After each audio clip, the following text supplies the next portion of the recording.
अगर आपने voice of Panipat को सब्सक्राइब नहीं किया तो कीजिए, ताकि आप हमारे से जुड़े रहें।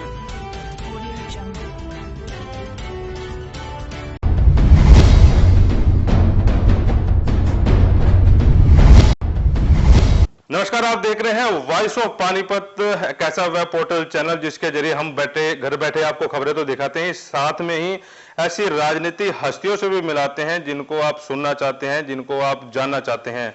आज आमने सामने में हम एक ऐसी राजनीति हस्ती से आपको मिलाने जा रहे हैं जो हमेशा विवादों में रही हैं, या यूं कहें विवाद उनका पीछा नहीं छोड़ते। 5 इलेक्शन उन्होंने लड़े हैं, 2 बार वो जीते हैं और दोनों बारी स्टेट में मंत्री भी रहे हैं। मैं बताना चाहूंगा कि शिक्षा मंत्री एक बार वो चौटाला सरकार में रहे हैं और दूसरी बार कांग्रेस की सरकार में वो परिवहन मंत्री भी रहे हैं। आप जान गए होंगे मैं किन की बात कर रहा हूं। जी हां, ओम प्रकाश जैन। ओम प्रकाश जैन ग्रामीण से पहले उन्होंने विधानसभा का चुनाव लड़ा था। इस बार वो शहर से ताल ठोकने जा रहे हैं, यानी कि शहर से वो विधानसभा का चुनाव लड़ेंगे।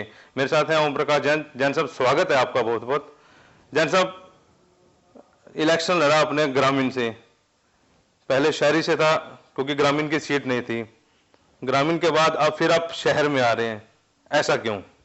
देखिए, मेरा जीवन जाटल गांव से स्टार्ट हुआ। जाटल गांव में 25 साल की उम्र में मैं सर्वसम्मत सरपंच बना, 2 बार सर्वसम्मत सरपंच रहा, पानीपत में मार्केट कमेटी का चेयरमैन रहा, फिर 5 इलेक्शन मैंने एज ए इंडिपेंडेंट लड़े, जिसमें 4 पानीपत शहर से और 1 ग्रामीण से। और शहर में मैं 96 में हरियाणा में सबसे ज़्यादा वोट लेकर के जीता, जबकि मैं इंडिपेंडेंट कैंडिडेट था। पानीपत की जनता ने मेरे में विश्वास किया और मुझे भारी बहुमत से हरियाणा की विधानसभा में भेजा। 2000 में हार गया, 2005 में फिर हार गया। हारने के बाद डिलिमिटेशन हो गई, पानीपत ग्रामीण क्षेत्र बन गया। तो मैंने सोचा कि ग्रामीण क्षेत्र में भी जो कॉलोनियाँ हैं, बस्तियाँ हैं और जो गांव हैं, जो मेरा पैदाइशी गांव है, वो भी ग्रामीण क्षेत्र में था। ये बात सोच करके मैं पानीपत ग्रामीण से इलेक्शन लड़ा और वहाँ से भी 36 बरादरी की वोट लेकर के मैं वहाँ से जीता।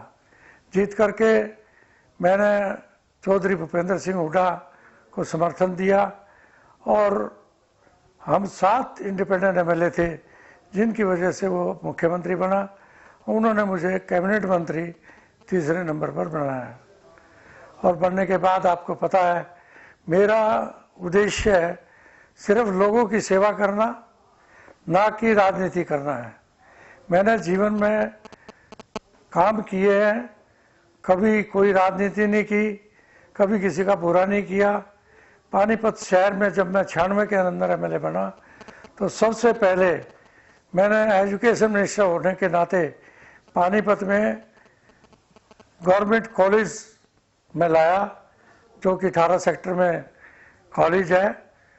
और उसके बाद मैंने जो गलियों का, नालियों का और जो कॉलोनियों का विकास कराया, वो जनता के सामने है। मैंने अपने जीवन में गरीब लोगों, असहाय लोगों की सेवा की, सिवाय इस बात के आके कोई हाथ फैलाने के मेरा हाथ ऐसे रहा जीवन में। लेकिन क्योंकि मैं माइनॉरिटी का आदमी था, इसलिए लोग बाग, कुछ जो मेजोरिटी के आदमी हैं, वो मेरे से दुखी भी बहुत रहते हैं। तो अब ग्रामीण से इस बार आप नहीं लड़ रहे? ग्रामीण में ये है कि मेरे साथियों ने, शहर के बहुत लोग बाग मेरे पास आए, उन्होंने मुझे दबाव दिया कि आप जो है पानीपत ग्रामीण छोड़ के पानीपत शहर से इलेक्शन लड़ो, क्योंकि आपने 4 इलेक्शन पानीपत शहर से लड़े हैं और 40 साल अपना जीवन शहर में बिताया है। शहर के लोग बाग आपके बगैर बड़े दुखी हैं, ना कोई सुख में है, ना दुख में है, ना किसी के कोई काम आता है। उस बात को लेकर के जब बहुत लोग बाग मेरे घर में आए, तो मैंने एक ही जवाब दिया कि मैं 200-300 मीटिंगें लोगों की मोहल्लों में जाके, घरों में जा कर के करूँगा। उन अपने पुराने साथियों से, पुराने अपने दोस्तों से, पुराने अपने बरादरी के लोगों से, संस्थाओं के लोगों से पूछूंगा क्या मैं ग्रामीण से इलेक्शन लड़ूं या शहर से लड़ूं, और शहर से लड़ने का मैंने 150 मीटिंगें मैं कर चुका हूं। जो शहर के लोग बाग हैं उनमें बड़ा भारी उत्साह है और बड़े खुश होते हैं कि जैन साहब किसी तरीके से हमारे जीवन को बचाने के लिए शहर से इलेक्शन लड़ो। तो मैं 150 मीटिंगें और करूंगा, तब जा कर के मैं डिक्लेयर करूंगा कि पानीपत शहर से मैं इलेक्शन लड़ूंगा। जैन साहब, हालांकि मेरे दोस्तों ने एक बात कही कि शहर एक छोटा क्षेत्र है, जल्दी कवर कर लोगे, और जो शहर के लोग बाग हैं, इज्जतदार लोग बाग हैं, यहाँ पर जो कॉलोनियाँ हैं, बस्तियाँ हैं, किसी हाई कोर्ट की वजह से या किसी वजह से यहाँ पर कोई विकास का काम नहीं हो रहा है। देहात के अंदर हमने फिर भी, कोई देहात ऐसा नहीं है जिस देहात के अंदर हमने दुनिया भर की ग्रांट ना लाई हो। बराबर में शिवा और गढ़ी गांव है, वहाँ पर भी कम से कम 5-5 करोड़ रुपए ग्रांट में लाया हूँ। आज तक ना किसी उनके नेताओं ने कोई इतनी ग्रांट ना लाई और ना ला सकेंगे। तो वहाँ पर तो काम करने की इतना स्कोप नहीं है। अब स्कोप अगर काम करने की तमन्ना मेरे में है तो पानीपत में स्कोप है, पानीपत की कॉलोनियों में, बस्तियों में काम करने का। और पानीपत के अंदर मैंने काम किए हैं, कोई नेता मेरे मुकाबले में आकर देखे। पानीपत में मैं गवर्नमेंट कॉलेज लिया, जाटल गांव के अंदर पॉलिटेक्निक कॉलेज लिया, पानीपत के जाटल के अंदर स्टेडियम लाया, जाटल रोड का पुल मैंने बनवाया, शिवा का बाईपास हमने बनवाया, ड्रेन नंबर 1 के पैसे मैं लाया, ददलाना गांव के अंदर CSC हमने बनवाई, स्टेडियम हमने बनवाया, डंगरों का अस्पताल हमने बनवाया, दुनिया भर के विकास काम किए हैं। जैन साहब, उसी बात पे हम लोग आ रहे थे कि अब शहर में आपने ताल ठोकी है, बीजेपी की हवा है, मोदी जी की हवा है, उसके बाद आपके सामने वो शख्सियत भी है जो कई बार MLA यहाँ पर रहे हैं, शाह परिवार का बड़ा वर्चस्व है पानीपत में। तो ऐसे में कैसे सोच रहे हैं कि आप सीट निकाल पाएंगे? आप देखिए, मैंने शाह को ही हराया था। मैं इलेक्शन 4 पानीपत से लड़ा हूं, 3 हारा हूं और 1 जीता हूं। जो जीता हूं, आपने देखा होगा, कोई सोच भी नहीं सकता था कि मैं 61,000 वोट लेकर के हरियाणा की 90 की विधानसभा में टॉप पे जाऊं। एक बहुत बड़ी, अपने आप में एक आज़ाद उम्मीदवार होने के नाते, माइनॉरिटी का आदमी होने के नाते मैंने बलबीर पाल शाह को हराया। और मैं खुद हारा हूं तो थोड़ी थोड़ी वोटों से हारा हूं। 2005 के अंदर मैं इलेक्शन हारा था, तो इलेक्शन भी हारने पे भी मैंने 48,000 वोट ली थी। तो क्या लगता है, मतलब आगे शाह परिवार से आपकी टक्कर नहीं है, आपके सामने वो शाह परिवार नहीं टिकेगा? मैं समझता हूं कि इन दोनों में कोई भी टिक नहीं पा सकेगा, क्योंकि मेरा लक्ष्य है लोगों की सेवा करना, लोगों की सेवा करके शहर में विकास का काम करना। ये मेरे 2 उद्देश्य हैं। लोगों के सामने विकल्प नहीं था। ओम प्रकाश जैन एक विकल्प है, उनका सेवक है, उनको पता है कि शहर में भी विकास करा सकता है तो ओम प्रकाश जैन करा सकता है, लोगों की सेवा कर सकता है तो ओम प्रकाश जैन करता है। आज भी मेरे घर पर कितनी विधवाएं और कितने असहाय लोग बाग आते हैं, जिनकी हम आर्थिक तौर पे भी, सामाजिक तौर पे भी और दूसरे तरीके से भी हम सेवा करते हैं। मैं जाटल गांव का सबसे बड़ा जिम्मेदार हूँ। मेरी जिन्नस कभी भी मंडी के अंदर बिकने नहीं जाती। टोटल की टोटल गरीब लोगों में, गरीब बस्तियों में, असहाय लोगों के यहाँ बांटता हूँ, और लोगों की 2, 4, 5 हर महीने कुछ गरीब लोगों की लड़कियाँ, उनके लिए सारा लगाता हूँ। तो हमारा काम तो मैं उनमें जमीन आसमान का अंतर है। वो राजनीति करते हैं, हम समाज सेवा करते हैं। कितने % मानने हैं, जीत निश्चित तौर पर कितने % मान के चल रहे हैं कि ओम प्रकाश जैन शहरी विधानसभा की सीट जीतेगा? इस बार मैं समझता हूँ 96 से बढ़िया माहौल है। एक तो सरकार में वोट लोगों ने डाली थी, बड़ी उम्मीदें थी, उम्मीदों पे पानी फिर गया, विशेष तौर पर हरियाणा में। मैं समझता हूँ कि कोई सा भी कैंडिडेट हमारे मुकाबले में नहीं रहेगा। अभी आपने विश्वास की बात करी कि जनता आपके ऊपर विश्वास जमा रही है। पिछले टर्म में आपने देखा होगा कि आपके अपने ही विश्वासघात कर गया, आपके साथ पीठ में खंजर घुस गई। अब क्या लगता है कि उन बंदों को साथ लेके चलेंगे या विश्वास किस पे करेंगे आप? ऐसा है, अब मैंने उन लोगों से मैं दूर हट गया हूँ और अब जो बढ़िया छवि के आदमी होंगे, जो अच्छे इंसान होंगे, उनको अपने साथ रखूँगा। जब आदमी को ठोकर लग जाती है, ठोकर लगने के बाद भी अगर नहीं संभले तो वो इंसान नहीं है। तो मेरे तो आपने पता है, ये किस्सा आपको क्या सुनाऊं, सारा कर्मों का लेखा जोखा है, कर्मों का। भीष्म पितामह जब कांटों की सेज पर था तो कृष्ण भगवान से पूछा, है कृष्ण भगवान, ये कौन से जन्मों का फल है जो कि मैं भुगत रहा हूं? तो क्योंकि कृष्ण भगवान अवतार थे, उन्होंने कहा कि आपने किसी न किसी जन्म में कोई पाप किया है, उसका फल भुगत रहे हैं। तो भीष्म पितामह कहने लगा, मैंने तो 102 जन्म अपने देख लिए, किसी में भी मैंने पाप नहीं किया। उन्होंने कहा नहीं, और पीछे चलो। जब और पीछे चले, 102वें जन्म, 106वें जन्म में जब गए तो उन्होंने एक जंगल में जाके एक सांप का शिकार किया और शिकार करके उसको अधमरा करके कांटों की झाड़ियों पे फेंक दिया और वो तड़प तड़प के मरा, उसका फल उसको मिला। तो इसलिए मेरे को और पंडित जिलेराम शर्मा को कोई न कोई मतलब जो है किसी न किसी जन्म का फल जरूर मिला है। लेकिन मैं ये चाहता हूँ अब लोग वांग मुझे साथ दे तो मैं अपना, इतनी बड़ी ठोकर लगी है, अपना जीवन तो सुधारूंगा, अपने पाप कर्म भी दूंगा, लेकिन लोगों की सेवा करके इच्छा है कि इतनी सेवा कर दूं कि मेरे मरने के बाद लोग बाग मुझे याद करें। कुछ आरोप भी आपके ऊपर लगे थे पिछले टर्म में, जैसे रेस्ट हाउस कांड हो गया, दूसरे टर्म में नौकरियों में पैसा लेकर नौकरी देने का मामला आ गया। अब उन आरोपों को कैसे देखते हैं आप? देखिए, आपको पता है कि मेरे जिलेराम शर्मा के खिलाफ मर्डर का केस, करप्शन का केस, 36 धाराएं लगी थी। सीबीआई 4 साल तक लगी रही, क्राइम ब्रांच ने क्लीन चिट दे दी थी। क्या क्राइम ब्रांच को कुछ मिला? करप्शन में मिला हो या मर्डर में मिला हो तो सारी दुनिया के सामने है।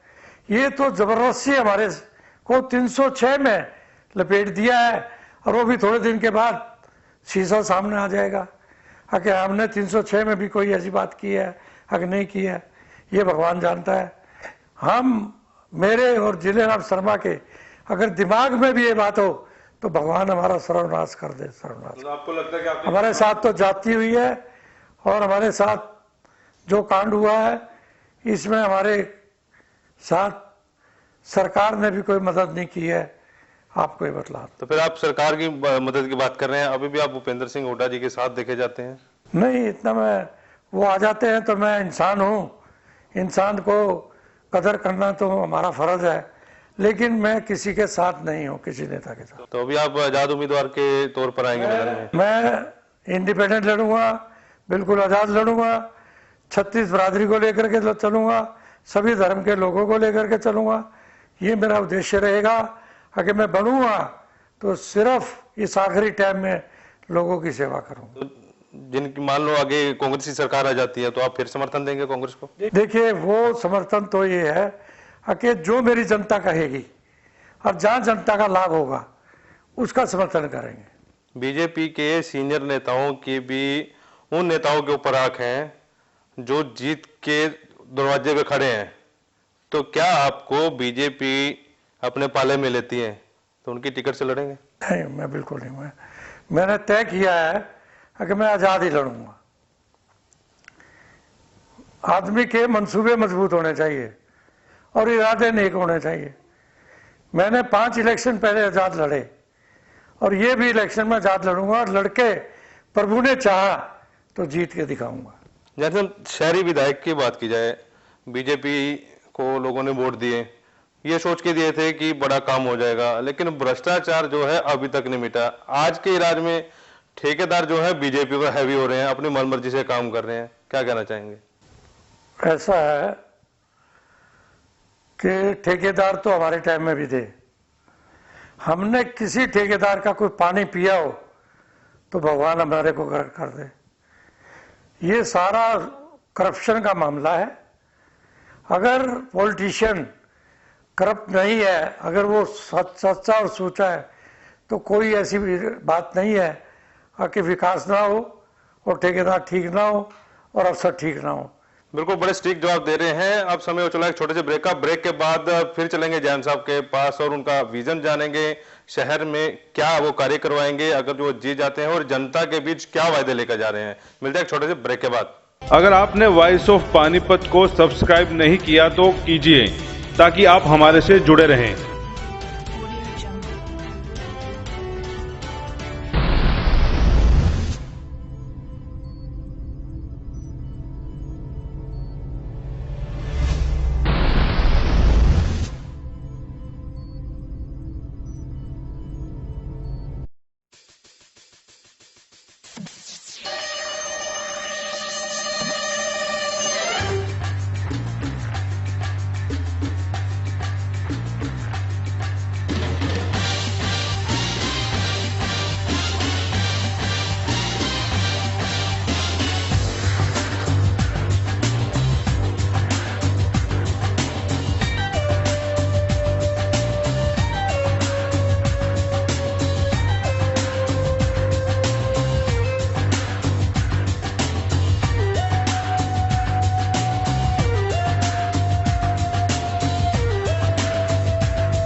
स्वागत है एक बार फिर आमने सामने में। आमने सामने में आज हमारे साथ हैं ओम प्रकाश जैन, जो शहरी विधानसभा से ताल ठोके हैं इन्होंने और शहरी विधानसभा से वो चुनाव लड़ेंगे।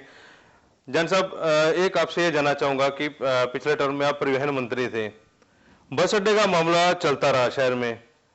बलबीर पाल साहब भी जब अपने टाइम में परिवहन मंत्री थे, उसके बाद आप आए, अभी कृष्ण लाल पवार है, बस अड्डा का वहीं रह गया। अभी फिलहाल उम्मीद जगी है कि शिवागाम में चले जाएं। आपने क्यों नहीं उस मुद्दे को उठाया अपने टाइम में? ये आप देखिए, अगर आपको पिछली जानकारी है मेरे समय की, मैं केवल मात्र 1 साल और 5 महीने मंत्री रहा। उसके अंदर मैंने स्कीम बनवाई थी पानीपत के बस स्टैंड की, इसको 4 मंजिला करके ऊपर के ऊपर मतलब बसेस आ जाएं और चली जाएं, नीचे वर्कशॉप बन जाए और बीच में मॉल बन जाए, और 4 मंजिला बन करके मैंने इसकी पूरी तैयारी करा दी थी, रिकमेंड हो गया था। लेकिन उसके बाद मैं मंत्री पद से हट गया। बलबीर पाल शाह को कुछ लोगों ने गुमराह कर दिया और वो अपने दिमाग से काम नहीं करता, उसने उस स्कीम को ठप करवा दिया, वरना अब तक का ये मसला हल हुआ होता। अब भी जब कभी भी शिवा गांव में बस अड्डा जाने की बात है, मैं ही बयान देता हूं कि बस अड्डा हमारा यहीं रहना चाहिए। यहाँ पर इस बस अड्डे को, वर्कशॉप को, जो हमारी सेक्रेटेरिएट है उसके पीछे 5 एकड़ जमीन पड़ी है, वर्कशॉप वहाँ ले जाई जाए और ज़्यादा से ज़्यादा अगर करें 16 सेक्टर में ये बस अड्डा शिफ्ट कर दिया जाए, ताकि शहर के लोगों को राहत हो। और शिवा में तो आप जानते ही हैं कि जंगल में वहाँ का स्टेडियम है, और जंगल में अगर बस अड्डा बनता है तो लोगों के साथ क्या होगा, ये जग जानी बात है। अभी लोगों के बीच जा रहे हैं, क्या वायदे लेकर जा रहे हैं कि अगर मेरे को आप जिताते हो तो शहर के लिए क्या प्रोजेक्ट होंगे, क्योंकि बीजेपी कुछ खास नहीं कर पाई जैसी लोगों को उम्मीद थी। आप क्या सोचते हैं? ऐसा है, देखिए, मेरा मेन उद्देश्य तो जीवन में असहाय लोग जहाँ रहते हैं, जो बस्तियां हैं, बस्तियों का विकास कराना। मॉडल टाउन की सड़कें तो 4 बार बन जाती है, लेकिन मेरे कॉलोनी की बस्ती की बसें सड़कें 1 बार भी नहीं बन पाई, 1 बार भी नहीं। तो इसलिए मेरा मेन उद्देश्य ये रहेगा, जो कॉलोनियां और बस्तियां हैं जहाँ गरीब लोग बाग रहते हैं उनका विकास कराना और उनके बच्चों को नौकरियां दिलाना, उनको रोजगार दिलाना, और जो ये सरकार गलतियां कर रही है उनसे गरीब जनता को छुटकारा दिलाना। तो भी शहर में किसको मानते हैं, कौन आपको टक्कर देगा? मैं समझता हूं कि कोई सा भी सामने नहीं आएगा। इतनी भारी बहुमत से जीत होगी, शहर सोच भी नहीं पाएगा। क्लीन स्वीप करेंगे आप मतलब? तो ये आपका पक्का इरादा है कि कांग्रेस के साथ नहीं जाएंगे आप? मैं इंडिपेंडेंट लड़ूंगा, ये मेरा मंसूबा पक्का है, इरादा पक्का है। कांग्रेस में भी जन सब कई गुट बन गए हैं, सुरजेवाला गुट बन गया, उनके जो अध्यक्ष हैं अशोक तंवर उनका गुट बन गया, हुड्डा का गुट अलग से बन गया। तो क्या मानते हैं आप, मतलब किरण चौधरी का भी बन गया, बहुत गुट बन गया। तो क्या लगता है कि इस बार कांग्रेस का पानीपत में क्या हाल होने जा रहा है? देखिए, जहां तक पानीपत का ताल्लुक है, पानीपत कोई अलग नहीं चलेगा। पूरे हरियाणा की राजनीति वो इफेक्ट करेगी। आखिर हरियाणा के अंदर कौन सा नेता रहता है, कौन सा नेता उभरता है, कौन सी पार्टी आती है, ये 6 महीने के बाद इसका सारी बातों का खुलासा होगा। अभी कुछ नहीं कहा जा सकता कि कौन सी पार्टी उभर जाए और कौन सी गिर जाए। और कांग्रेस का तो जहाँ तक ऊपर की ताल्लुक है, ऊपर पर तो सारी दुनिया जानती है कि नेता नाम की कोई चीज़ ही नहीं है कांग्रेस में, और नेता की कमी की वजह से कांग्रेस डे बाय डे नीचे जाती जा रही है। तो हरियाणा का देखो, खुदा जाने क्या करेगा। लेकिन मेरा तो एम कुछ हो रहा है, ना मैं इन पार्टियों के बारे में सोचता, ना इन नेताओं के बारे में सोचता, ना मैंने किसी से टिकट मांगनी और ना टिकट ले ली। मैंने तो अपना कुआं खोद करके अपना ही पानी पीना है, सिवाय लोगों की सेवा कर। आप 2 टर्म में टूरिज्म का भी विभाग आपके पास था, लेकिन टूरिज्म के लिए कुछ खास नहीं कर पाए, मतलब कहाँ दिक्कत रही वो? नहीं, ऐसी बात नहीं है। आप जाकर के हर एक तो थोड़ा ये फर्क पड़ गया, जो हमारे शहर के बीच के टूरिज्म कॉम्प्लेक्स है उनके बराबर के अंदर इतने होटल खोल के हैं कि इतना कंपटीशन हो गया कि उसके बारे में कहा नहीं जा सकता। लेकिन पिंजौर के अंदर हमने 70 एकड़ में वो कम्प्लेक्स बना दिया कि वहाँ दुनिया देखने के लिए आती है, दुनिया देखने के लिए आती है। और सूरज कुंड में भी हमने बहुत बड़ा काम किया है। आज दुनिया वहाँ भी उसको सूरज कुंड को देखने के लिए जाती है। तो टूरिज्म में काम बहुत हुए हैं। मेरे बाद में ना ट्रांसपोर्ट में कोई काम हुआ, जबकि हमने करनाल का बस अड्डा मंजूर करा दिया था, उसका काम हो जाना चाहिए था। गरौंडे का बस अड्डे का काम चालू कर दिया था, वो हो जाना चाहिए था। दुनिया भर के बस स्टैंड हम बनवा देते, लेकिन मेरे जाने के बाद जितनी स्कीम थी वह वहीं की वहीं ठप हो गई, कोई आगे काम नहीं बढ़ा। अभी कोई पार्टी के नेता आपके संपर्क में है, कोई आपसे संपर्क कर रहे हो कि जन साहब आप हमारे पाले में आ जाएं? यूँ तो सभी कहते हैं। अब हुड्डा साहब इसीलिए तो आते हैं, कहते हैं टिकट दिलाऊंगा। लेकिन मुझे पता है पानीपत से पंजाबी को टिकट मिलेगी, ग्रामीण से जाट को टिकट मिलेगी, समालके से गुजर को टिकट मिलेगी, गरौंडा से राजपूत को टिकट मिलेगी। कास्ट बेस पर टिकट मिलती है। इसलिए मैं नहीं समझता कि मुझे टिकट मिलेगी। इसलिए मैं अपना टाइम नहीं वेस्ट करता।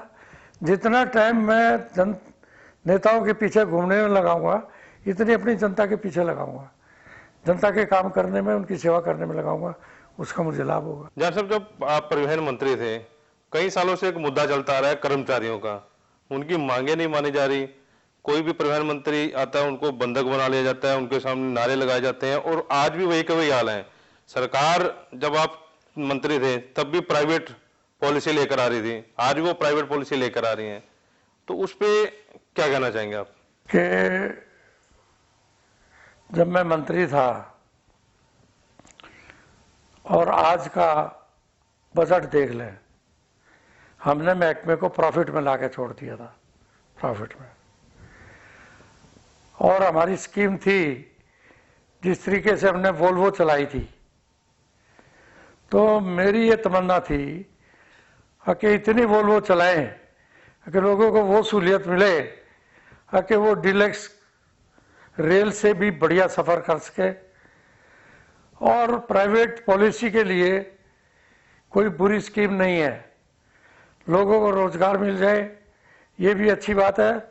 लेकिन सरकार सक्षम है, अगर 500-600 बसें और ले लें तो इनको प्राइवेट बसें और प्राइवेट स्कीम लाने की जरूरत ही ना पड़े।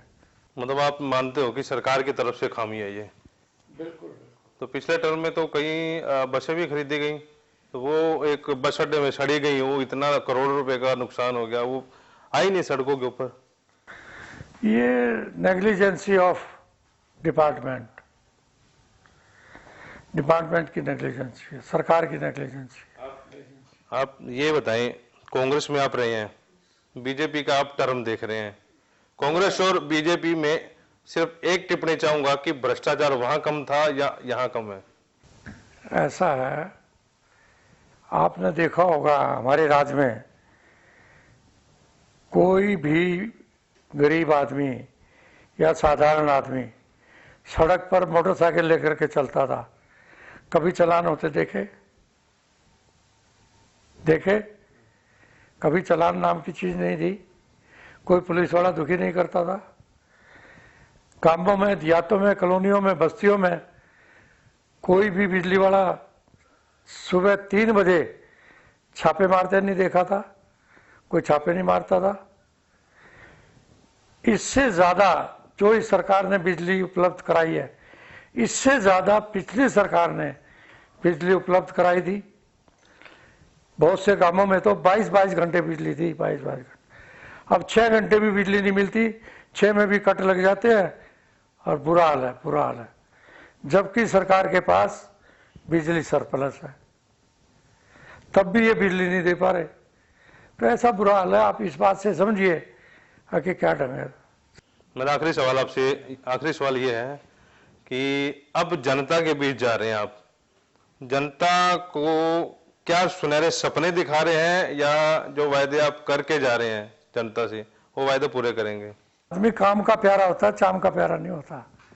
पानीपत शहर से 5 इलेक्शन लड़े, कोई माई का लाल लड़के दिखा दे। हारा भी हूं तो थोड़ी वोटों से हारा हूं, और जीता हूं तो हरियाणा में सबसे ज्यादा वोट लेकर के जीता हूं। 5 साल मार्केट कमेटी में चेयरमैन रहा, वो भी सर्वसम्मत रहा। इतनी बड़ी हिस्ट्री पानीपत के किसी नेता की हो तो बतला दो, क्योंकि लोग बाग मेरे में विश्वास करते हैं और मैं लोगों में विश्वास करता हूं, लोगों की सेवा करता हूं और काम करता हूं। फिलहाल आज इस वार्ता में इतना ही। आमने सामने में ओम प्रकाश जैन पूर्व मंत्री हमारे साथ थे, बड़े सटीक जवाब दिए, अपने ऊपर जो आरोप लगे थे उनका भी उन्होंने खंडन किया और टिप्पणी भी उन लोगों पर की जो लोग कई साल तक यहाँ पर एमएलए रहे और कुछ काम नहीं करवा पाए। बीजेपी के बारे में भी इन्होंने बहुत कुछ बताया और भ्रष्टाचार के ऊपर भी ओम प्रकाश जैन खुलकर बोले। आज बस इतना ही। मुझे और मेरी पूरी टीम को इजाजत दीजिए, अगली बार किसी और राजनीति हस्ती से आपको रूबरू कराएंगे। नमस्कार।